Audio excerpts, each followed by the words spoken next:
26 ಕಾಮನ್ವೆಲ್ತ್ಗೆ ಹೋಗೋದು ಅನ್ನುವಂಥ ಪ್ಲ್ಯಾನ್ ನಿಮ್ಮಲ್ಲಿ ನಿಮ್ಮ ಮನಸ್ಸಿನಲ್ಲಿ ಯಾವಾಗ ಬಂದಿತ್ತು? ಇದರದ್ದೊಂದು ಟಾರ್ಗೆಟ್ ನಿಮಗೀಗ next event, major event, international ಈವೆಂಟ್ಸಲ್ಲಿ ಬರುವಂಥದ್ದು ಕಾಮನ್ವೆಲ್ತ್ 2026 ಇರುತ್ತೆ ಅನ್ನೋಂಥದ್ದು. ಅದಕ್ಕೆ ಬೇಕಾದ ಪ್ರಿಪ್ರೇಷನ್ಸ್ ಯಾವತ್ತಿಂದ ನೀವು ಶುರು ಮಾಡಿದ್ರಿ? ಸರ್, ನಾನು ಅದೇ ಸ್ಟಾರ್ಟಿಂಗು ನಾನು 2023 ಈವೆಂಟ್ ಆಡಿದೆ ಅಂತ ಹೇಳಿದ್ನಲ್ಲ, ಆ ಟೈಮಲ್ಲಿ ನೆಕ್ಸ್ಟು ಏಷ್ಯನ್ ಇತ್ತು. ಯಾಕಂದರೆ ಅವಾಗ ಒಂದು 1 ಇಯರ್ ಕೊರೋನಾ ಇದ್ದಾಗ ಡ್ರಾಪ್ ಆಗಿದ್ದಲ್ಲ. ಸೊ ಆ ಟೈಮಲ್ಲಿ ನನಗಂತೂ ಅಟ್ಲೀಸ್ಟ್ ನಾನು ಸ್ವಲ್ಪ ಮುಂಚೆ ಆದರೆ ಈ ಸಲನೇ ಪಾರ್ಟಿಸಿಪೇಟ್ ಮಾಡ್ಬೋದಿತ್ತಲ್ವಾ ಅಂತ ಅನ್ನಿಸ್ತು. ಅದು ಪರವಾಗಿಲ್ಲ, ನಮಗೆ ಸಿಕ್ಕ ಅವಕಾಶದಲ್ಲಿ ನಾನು ಯೂಸ್ ಮಾಡ್ಕೊತೀನಿ. ನೆಕ್ಸ್ಟ್ ಅಂತೂ ಪಾರ್ಟಿಸಿಪೇಟ್ ಮಾಡಲೇಬೇಕು, ಮಾಡ್ತೀನಿ ಅನ್ನೋದೊಂದು ಕಾನ್ಫಿಡೆನ್ಸ್ ಇತ್ತು. ಅದೇ ಥರ ವರ್ಕೌಟು ಪ್ರಾಕ್ಟೀಸ್ ನನ್ನ ಸರ್ ಹೇಳಿಕೊಟ್ರು. ಅದನ್ನು ಮಾಡ್ಕೊಂಡು ಹೋಗ್ತಿದ್ದೆ. ಬೆಳಿಗ್ಗೆ ಸಂಜೆ 2 ಟೈಮು ಇರೋದು, ಸ್ಟ್ರಗಲ್ ಇರೋದು. ಬೆಳಿಗ್ಗೆ ಇರೋದು, ಬ್ರೇಕ್ಫಾಸ್ಟ್ ಎಲ್ಲ ಮಾಡ್ಕೊಂಡು ಹೋಗಿ 1-2-3 ಬಸ್ ಹತ್ತಿ ಇಳಿದು ಕಂಠೀರ ಸ್ಟೇಡಿಯಂಗೆ ಹೋಗ್ಬೇಕಿತ್ತು. ಅಲ್ಲಿ ಮುಗಿಸ್ಕೊಂಡು ಎಲ್ಲಿ ಸ್ಟೇ ಮಾಡ್ತಿದ್ರಿ? ಅಲ್ಲಿ ಹೊಸಕೆರೆ ರಿಲೇಟಿವ್ಸ್ ಮನೇಲಿ ಇದ್ದಿದ್ದು. ಅಲ್ಲಿಂದ ಅಲ್ಲಿಗೆ ಹೋಗ್ಬೇಕಾಗಿತ್ತು. ಅರ್ಲಿ ಮಾರ್ನಿಂಗ್ ಸ್ವಲ್ಪ ಲೇಟ್ ಅಂದರೂ ಬಸ್ ಟ್ರಾಫಿಕ್ ಜಾಮ್ಗಳು, ಟೈಮಿಂಗ್ಸ್ ಮೇಂಟೈನ್ ಮಾಡಬೇಕಾಗಿತ್ತು. ಇವಾಗ ಒಬ್ಬರು ಕೋಚ್ ಬರ್ತಾರೆ ಅಂದರೆ ಅವ್ರಿಗಿಂತ ಮುಂಚೆ ನಾವು ಸ್ಟೂಡೆಂಟ್ಸ್ಗಳು ಇರಬೇಕು. ಅವ್ರನ್ನ ನಾವು ಕಾಯ್ಸೋಕ್ಕಾಗಲ್ಲ. ನಾವೇ ಮೊದಲು, ಯಾಕಂತಂದರೆ ಯಾರೇ ಆದರೂ ಅಷ್ಟೇ ಒಂದು ಗುರುಗೊಂದು ರೆಸ್ಪೆಕ್ಟ್ ಅನ್ನೋದಿರುತ್ತೆ. ಹಂಗಾಗಿ ನಾನು ಅರ್ಲಿ ಮಾರ್ನಿಂಗ್ಗೆ ಬೇಗ ಹೋಗಿ ನಾವು ಏನು ಡ್ರಿಲ್ಸ್ಗಳಿರುತ್ತೆ ವರ್ಕೌಟ್ ಅವ್ರು ಬರೋಸ್ತೊಳಕ್ಕೆಲ್ಲ ಮಾಡ್ಕೊಂಡು ರೆಡಿಯಾಗಿರುವೆ. ನನ್ನ ಸರ್ ಬಂದು ಶುರು ಮಾಡೋರು. 10:30-11 ಗಂಟೆ ಆಗೋಗಿರೋದು ಮುಗಿಸೋದೆಲ್ಲ. ಅದ ನಂತರ ಎಲ್ಲ ವರ್ಕೌಟು ಸ್ಟ್ರೆಚಿಂಗ್ ಮಾಡಿಕೊಂಡು ಅಲ್ಲೇ ತಿಂಡಿ ತಿನ್ಕೊಳ್ಳಿವೆ. ಮನೆಗೆ ಬರೋಸ್ತೊಳಕ್ಕೆಲ್ಲ 12-1 ಗಂಟೆ ಆಗೋಗ್ಬಿಡಿರೋದು. ಮತ್ತೆ ಫ್ರೆಶ್ ಅಪ್ ಆಗಿ ರೆಸ್ಟ್ ಮಾಡೋಸ್ತೊಳಕ್ಕೆ ಸಾಯಂಕಾಲ ಮಾಮೂಲಿ ಯಾವಾಗ ಹೇಳ್ತೀವಿ ಅವಾಗ ಒಂದು ಸ್ವಲ್ಪ ಊಟ ಮಾಡಿಕೊಂಡು ಪುನಃ ಸಾಯಂಕಾಲ ವರ್ಕೌಟ್ ಇರೋದು. ಕೆಲವೊಂದು ಟೈಮು ಥ್ರೋಸ್ ಇರೋದು, ಕೆಲವೊಂದು ಟೈಮು ಅವರೇ ವರ್ಕೌಟ್ ಕೊಟ್ಟಿರೋರು. ಮತ್ತೆ ಅದನ್ನು ಮಾಡ್ಕೊಳ್ಳೋದು. ಮತ್ತೆ ರೆಸ್ಟ್ ತೊಗೊಂಡು ಮಾರನೇ ಬೆಳಗ್ಗೆಗೆ ಮಾಮೂಲಿ ಪ್ರಾಕ್ಟೀಸ್ಗೆ ಹೋಗೋದು. ಅಂದರೆ ಏನಕ್ಕೆ ಅಂತಂದರೆ ರೆಸ್ಟ್ ಅಂತಂದರೆ ನಾವು ಯಾವ ರೀತಿ ರೆಸ್ಟ್ ತೊಗೊಳ್ತೀವಿ, ನೆಕ್ಸ್ಟ್ ಡೇ ಪರ್ಫಾರ್ಮೆನ್ಸ್ ಚೆನ್ನಾಗಿರುತ್ತೆ. ರೆಸ್ಟ್ ಇಲ್ಲ ಅಂತಂದರೆ ಪರ್ಫಾರ್ಮೆನ್ಸ್ ಅಷ್ಟು ಚೆನ್ನಾಗಿ ಬರಲ್ಲ ಸರ್. ಬಾಡಿ ಸ್ಟ್ರೈನ್ ಇದ್ದಾಗ ವರ್ಕೌಟ್ ಇಲ್ದೇ 24 ಅವರ್ಸು ನಮಗೆ ಬಾಡಿಗೆ ಒಂದು ರಿಲ್ಯಾಕ್ಸೇಷನ್ ಕೊಡಲಿಲ್ಲ ಅಂತಂದರೆ ಪರ್ಫಾರ್ಮೆನ್ಸ್ ಅಷ್ಟು ಸಿಗಲ್ಲ. ಈ ಥೈಲ್ಯಾಂಡ್ನ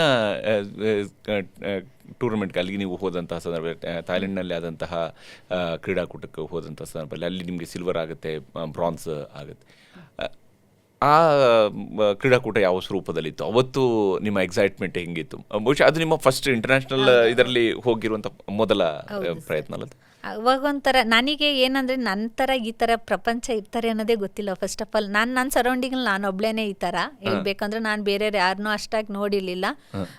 ಅಲ್ಲಿಗೆ ಹೋದಾಗ ಎಷ್ಟು ಹಲವಾರು ರೀತಿ ವಿಧವಾದ ಡಿಸಬಲರ್ ಇದ್ದರು. ನಾನಾಗ ಅಂದ್ಕೊಂಡೆ, ಕೆಲವೊಂದು ಟೈಮಲ್ಲಿ ಯಾರೂ ನನ್ನ ಆ ಥರ ಅಂದ್ಕೊಂಡಿಲ್ಲ, ಆದರೆ ನಾನು ಹಾಗೆ ಅಂದ್ಕೊಂಡಿದ್ನಲ್ಲ. ಅಲ್ಲಿ ನೋಡಿದಾಗ ಈ ಥರ ಇದ್ದು ಎಲ್ಲ ಸಾಧನೆ ಮಾಡ್ತಾಯಿದ್ದಾರೆ, ನಾವು ಯಾಕೆ ಮಾಡಬಾರ್ದು? ನಾವೇನಕ್ಕೆ ಒಂದು ಪ್ರೆಸೆಂಟು ನನ್ನ ದೇಶಕ್ಕೊಂದು ಕೊಡಬಾರ್ದು? ಯಾಕಂದರೆ ಎಷ್ಟೋ ಮಕ್ಕಳು ಅಬ್ನಾರ್ಮಲ್ ಸರ್, ಪಾಪ ಅವರಿಗೆ ತುಂಬ ಫೀಡಿಂಗ್ ಅಪ್ಪ ಅಮ್ಮನೇ ಇರಬೇಕು, ಎಲ್ಲರ ಜೊತೆಗಾರು ಇರಬೇಕು. ಅಂಥವರೇ ಆ ಸಾಹಸ ಮಾಡಬೇಕಾದಾಗ ಅಟ್ಲೀಸ್ಟ್ ಅವ್ರಿಗೊಂದು ಸ್ವಲ್ಪ ಬೆಟರ್ ಇದ್ದೀವಿ, ನಾವೇನಕ್ಕೆ ಮಾಡಬಾರ್ದು? ಅಲ್ಲಿ ನೋಡಿದಾಗನೇ ನಂದು ಮನಸ್ಥಿತಿನೇ ಒಂದು ಚೇಂಜ್ ಆಗಿದೆ. ಅದು ಆ ಸಿಚುಯೇಷನ್ ನೋಡಿದಾಗ ಈ ಥರನೂ ಇದ್ದಾರೆ, ಹೀಗೂ ಆಟ ಆಡ್ಬೋದಾ, ನಮಗೆಲ್ಲ ಹೊಸ ಪರಿಚಯ, ಈ ಥರ ಈವೆಂಟ್ಸ್ಗಳಿದೆಯಾ ಅನ್ನೋ ಒಂದು ಹೊಸ ರೂಪವನ್ನೇ ನೋಡಿದ್ದು ಅಲ್ಲಿ.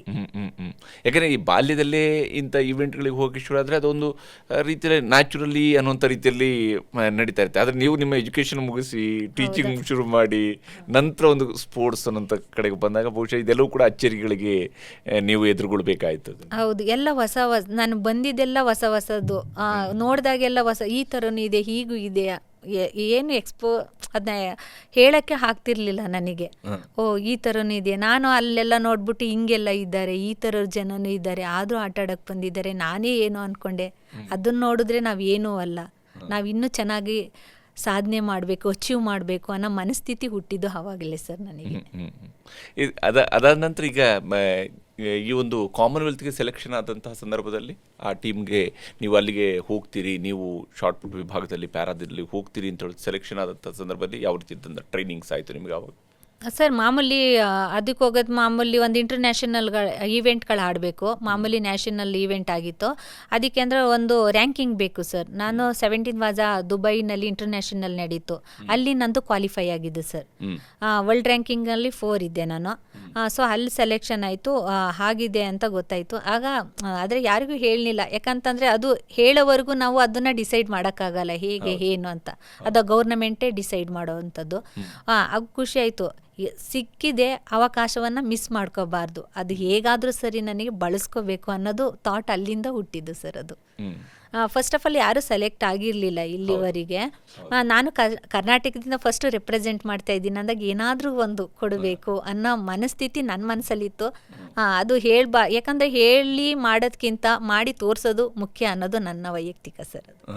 ಹಾಗಾಗಿ ಯಾಕಂದರೆ ನಿಮ್ಮನ್ನು ನಾವು ಕಾಮನ್ವೆಲ್ತ್ನ ಆ ಕ್ರೀಡಾಕೂಟದ ವೇದಿಕೆಯಲ್ಲಿ ನೋಡಿದಾಗ ಮನೇಲಿ ಕುಳಿತುಕೊಂಡು ಆ ಮ್ಯಾಚ್ ನೋಡ್ತಿದ್ದಂಥವ್ರು, ಅದನ್ನು ನೋಡಿದಂಥ ಪ್ರತಿಯೊಬ್ಬರೂ ಕೂಡ ಖುಷಿ ಪಟ್ಟಿರುವಂಥದ್ದು. ಮತ್ತು ನಮ್ಮ ಕನ್ನಡದ ಹುಡುಗಿಯೊಬ್ಬಳು ಅಲ್ಲಿ ಹೋಗಿ ಸಾಧನೆ ಮಾಡಿ, ಯಾಕಂದರೆ ಸಡನ್ನಾಗಿ ಆವಾಗಲೇ ನಿಮ್ಮ ಹೆಸರನ್ನು ಇಷ್ಟು ದೊಡ್ಡ ಮಟ್ಟದಲ್ಲಿ ದೊಡ್ಡ ವೇದಿಕೆಯಲ್ಲಿ ನಿಮ್ಮನ್ನು ಪರಿಚಯ ಮಾಡಿಕೊಂಡಿದ್ದು. ಯಾಕಂದರೆ ಉಳಿದವುಗಳು ಅಷ್ಟು ಜಾಸ್ತಿ ರಿಪೋರ್ಟ್ ಆಗಿರಲಿಲ್ಲ, ನಿಮಗೆ ಮಿತ್ತು ನಿಮ್ಮ ಒಂದು ಸಣ್ಣ ಪರಿಸರದೊಳಗಡೆ ಅದ್ರ ಬಗ್ಗೆ. ಅಂದರೆ ಕಾಮನ್ವೆಲ್ತಲ್ಲಿ ನಮ್ಮವರೊಬ್ಬರು ಕಂಚು ಗೆದ್ದಿದ್ದಾರೆ ಅಂತ ಹೇಳಿದ ತಕ್ಷಣವೇ ಅದಕ್ಕೆ ಬಂದಿರುವಂಥ ರಿಯಾಕ್ಷನ್ಸು ಜನಸಾಮಾನ್ಯರ ನಡುವೆ ಬಹಳ ದೊಡ್ಡ ಮಟ್ಟದಲ್ಲಿ ಇತ್ತು. ಆ ಸಂಭ್ರಮ ಮೈಸೂರಿನಲ್ಲಿ ಇತ್ತು. ನೀವು ಅಲ್ಲಿ ಗೆದ್ದಾಗ ಮೈಸೂರಿನಲ್ಲಿ ಆ ಸಂಭ್ರಮವನ್ನು ನೋಡ್ತೀವಿ, ಬೆಂಗಳೂರಿನಲ್ಲಿ ಆ ಸಂಭ್ರಮವನ್ನು ನೋಡ್ತೀವಿ. ಬಟ್ ಈ ಥರ ಎಲ್ಲ ಇಲ್ಲೆಲ್ಲ ಆಗ್ತಾ ಇದ್ದಾಗ ನೀವು ಅಲ್ಲಿ ಯಾವ ರೀತಿಯಾದಂಥ ಮನಸ್ಥಿತಿಯಲ್ಲಿ ಇದೆ ಸರ್? ಏನಂದ್ರೆ ನಾನು ಸ್ಪೋರ್ಟ್ಸ್ ಬಂದಾಗ ಕೆಲವ್ರಿಗೆ ಮಾತ್ರ ಗೊತ್ತಿತ್ತು ಸರ್, ಯಾರಿಗೂ ಅಷ್ಟಾಗಿ ಗೊತ್ತಿರಲಿಲ್ಲ. ಫಸ್ಟ್ ವಾಲಿಬಾಲಲ್ಲಿ ಇದ್ದಿದ್ದಂತ ಸ್ವಲ್ಪ ಜನ ಗೊತ್ತಿತ್ತು, ಅಷ್ಟು ಬಿಟ್ಟರೆ ನಾನು ಅಷ್ಟು ಇದಾಗಿರಲಿಲ್ಲ. ಅದಾದ ನಂತರ ನೆಕ್ಸ್ಟು ಅಥ್ಲೆಟಿಕ್ ಬಂದೆ. ಅದು ಬಂದಾಗ ಅವ್ರು ಯಾರಿಗೂ ಗೊತ್ತಿಲ್ಲ, ಎಲ್ಲೋ ಮಿನಿಮಮ್ ಅಂದ್ರೆ ಒಂದು 5% ಗೊತ್ತಿರ್ಬೋದು ಅಷ್ಟೇನೆ ಸರ್. ನಾನು ಯಾರಿಗೂ ಅದನ್ನ ಹೇಳ್ಕೊಂಡೇ ಇರಲಿಲ್ಲ. ರಿಲೇಟಿವ್ಸ್ಗೂ ಅಂದ್ರೆ ಹಾಡ್ತಿದ್ದಾಳೆ ಕೆಲವರಿಗೆ ಅನ್ನೋದು, ಅದು ವಾಲಿಬಾಲ್ ಅನ್ನೋದಿತ್ತು. ಅಥ್ಲೆಟಿಕ್ ಇದು ಏನು ಅನ್ನೋದೇ ಗೊತ್ತಿಲ್ಲ. ನಾನು ಅದನ್ನ ಹೇಳ್ಕೊಳಕ್ಕೂ ಹೋಗ್ಲಿಲ್ಲ, ನನಗದು ಇಷ್ಟನೂ ಆಗಲ್ಲ. ಫಸ್ಟ್ ಆಫ್ ಆಲ್ ಅದು ಏನಂತ ನಾವು ಹೇಳ್ಕೊಳ್ಳೋದ್ಕಿಂತ ಬೇರೆಯವ್ರಿಗೆ ಗುರುತಿಸೋದು ನನಗೆ ತುಂಬ ಇಂಪಾರ್ಟೆಂಟ್. ನಮ್ಮಾಗಿ ಹೇಳ್ಕೊಂಡು ಹೋದ್ರೆ ಅದೇನು ಚೆನ್ನಾಗಿರಲ್ಲ ಅಂದ್ಕೊಂಡು ನಾನು ಸುಮ್ಮನೆ ಅದೇ. ನಾನು ವರ್ಕಿಂಗ್ ಮಾಡ್ತಿದ್ದೆ, ಕೆಲವ್ರು ಏನು ಅಂದ್ಕೊಂಡಿದ್ದಾರೆ ವರ್ಕ್ ಮಾಡ್ತಿದ್ದೇ ಇದ್ದಾಳೆ ಅಂತ ಅಂದ್ಕೊಂಡ್ರು.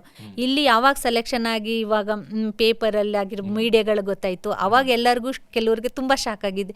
ಓದ್ತಿದ್ದೀನಿ, ವರ್ಕಿಂಗ್ ಮಾಡ್ತಿದ್ದೀನಿ ಅಂತಿದ್ದಾಳೆ, ಇದು ಯಾವಾಗ ಓದ್ಲು, ಯಾವಾಗ ಆಟ ಆಡೋದು, ಯಾವಾಗ ಪ್ರಾಕ್ಟೀಸ್ ಮಾಡಿದ್ಲು ಅಂತ.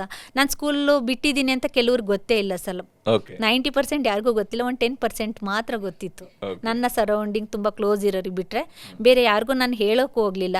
ಟೀಚಿಂಗ್ ಮಾಡ್ತಿದ್ದೆ ಅಂದರೆ ಕೆಲವ್ರಿಗೆ ಹ್ಞೂ ಅಂತಲೇ ಹೇಳಿದ್ದು, ನಾನು ಹಿಂಗೆ ಪ್ರಾಕ್ಟೀಸ್ ಬಂದಿದ್ದೀನಿ ಅಂತಲೂ ಹೇಳಿರಲಿಲ್ಲ ಅವರಿಗೆ. ಅಲ್ಲಿ ನೀವು ಆಟ ಆಡ್ತಾ ಇದ್ದಾಗ ಆ್ಯಕ್ಚುಲಿ ನೀವು ನಂಬರ್ 4 ಆಗಿ ಫಿನಿಶ್ ಮಾಡ್ತೀರಿ. ಅಲ್ಲಿ ನಂಬರ್ 3 ಫಿನಿಶ್ ಆದವರು ಡಿಸ್ಕ್ವಾಲಿಫೈ ಆಗ್ತಾರೆ. ಆ ನಂಬರ್ 4 ಇದ್ದಂತಹ ಸಂದರ್ಭದಲ್ಲಿ ನಿಮಗೆ ಏನು ಅನ್ನಿಸ್ತು? ನಿಮ್ಮ ಟೀಮ್ ಹೆಂಗೆ ನಿಮ್ಮ ಸಪೋರ್ಟ್ ಮಾಡ್ತು? ನಿಮ್ಮ ಸಪೋರ್ಟಿಂಗ್ ಸ್ಟಾಫು ಇವರೆಲ್ಲರೂ ಕೂಡ ಯಾವ ಥರದ ಸಪೋರ್ಟ್? ಸರ್ ಏನು ಗೊತ್ತಾ, ನಾವು ಇಷ್ಟು ವರ್ಷ ಯಾಕಂದರೆ ತುಂಬ ಫೈನಾನ್ಷಿಯಲ್ ಪ್ರಾಬ್ಲಮ್ ಇತ್ತು, ಎಲ್ಲ ರೀತಿಲಿ ಪ್ರಾಬ್ಲಮ್ ಇದ್ದು, ಅದು ಹೇಳ್ಕೊಂಡ್ರೆ ಏನೂ ಪ್ರಯೋಜನ ಇಲ್ಲ ಸರ್. ನಾವು ಆ ಟೈಮಲ್ಲಿ ಏನು ಮಾಡ್ತೀವಿ, ಸೊ ನನ್ನ ಸ್ಟ್ರಗಲ್ ಇದೆ, ನನ್ನ ಸಪೋರ್ಟ್ಗೆ ಯಾರಿದ್ದಾರೆ, ದಟ್ ಈಸ್ ವೆರಿ ಇಂಪಾರ್ಟೆಂಟ್ ನನಗೆ. ಆ ಟೈಮಲ್ಲಿ ಯಾವುದೂ ಬರಲ್ಲ. ನಾವು ಇಷ್ಟು ಶ್ರಮದ್ದು ಅಲ್ಲಿ ಏನಂದರೆ 6 ಥ್ರೋಸ್ ಇರುತ್ತೆ, 6 ನಿಮಿಷದಲ್ಲಿ ನಾನು ಏನು ತೋರಿಸ್ತೀನಿ ಅದೇ ಅಚೀವ್ಮೆಂಟು ಸರ್. ನಾವು ಇಷ್ಟು 2 ವರ್ಷ ಮಾಡಿರ್ತೀವಿ, 1.5 ವರ್ಷ ಮಾಡಿರ್ತೀವಿ, ಅದು ಯಾವುದೂ ಬರಲ್ಲ. ನನಗೆ ಥಾಟಲ್ಲಿ ಇದ್ದಿದ್ದಷ್ಟೇ, ನಂದು ಏನಿದೆ ನಾನು ಬೆಸ್ಟ್ ಮಾಡಬೇಕು, ಆಗೋದು ಬಿಡೋದು ನೆಕ್ಸ್ಟ್ ರೀ. ಒಟ್ನಲ್ಲಿ ನನಗೆ ಏನಂದ್ರೆ ಒಂದು ಕಾನ್ಫಿಡೆನ್ಸ್, ನನಗೆ ಆಗುತ್ತೆ ಅನ್ನೋದು ಒಂದು ಕಾನ್ಫಿಡೆನ್ಸ್ ಅಂತ. ನಿಮ್ಮ ಲೈಫ್ನ ಬೆಸ್ಟ್ ಥ್ರೋ ಕೂಡ ಅಲ್ಲಿ ಬಂತು. ಹೌದು ಹೌದು.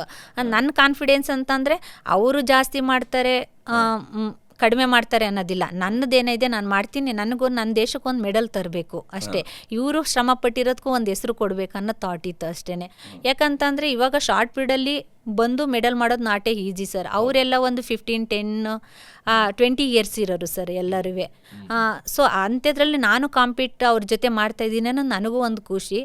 ಏನೇ ಆಗಿರಲಿ, ಅಲ್ಲಿ ಏನಾಗುತ್ತೆ ಅಂತ ಆಗುತ್ತೋ, ನನ್ನ ಬೆಸ್ಟ್ ನಾನು ಮಾಡಬೇಕು, ನನ್ನ ದೇಶಕ್ಕೊಂದು ಹೆಸರು ತರಬೇಕು ಅನ್ನೋದೇ ಥಾಟ್ ಇದ್ದಿದ್ದು. ಆ ಟೈಮಲ್ಲಿ ಅಷ್ಟೇ ಏನು ಇರ್ತು, ಏನು ಟೆಕ್ನಿಕಲ್ ಹೇಳ್ಕೊಟ್ಟಿದ್ರು, ನಂದು ಏನಿದೆ, ಸೊ ಎಲ್ಲ ಒಂದೊಂದು ಥ್ರೋಸಲ್ಲೂ ನನ್ನ ಕಣ್ಣು ಮುಂದೆ ಇತ್ತು. ಅದನ್ನು ನೆನೆಸ್ಕೊಂಡೇ ಥ್ರೋಸ್ ಮಾಡಿದ್ದೆ ಸರ್ ಅವಾಗ ಆ ಟೈಮಲ್ಲಿ.